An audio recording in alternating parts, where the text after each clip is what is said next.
Welcome to the Slop Temple. We pray this video helps.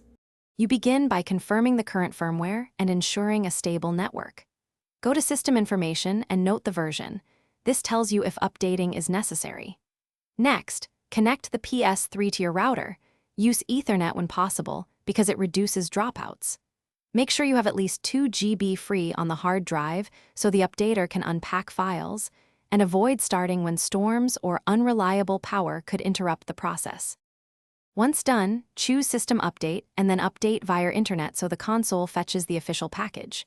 You will see prompts to accept terms and begin the download. Press X to confirm.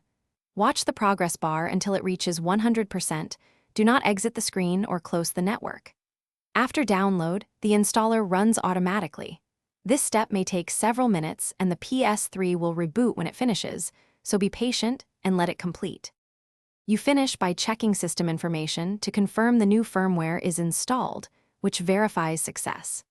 If the update fails or the console shows an error, restart and try again. Enter safe mode and select System Update from there, or prepare a USB drive with the official update file and use the USB update option. Make sure you back up saves beforehand. This prevents data loss if you must rebuild system files or Thanks for watching. Consider subscribing if we helped you.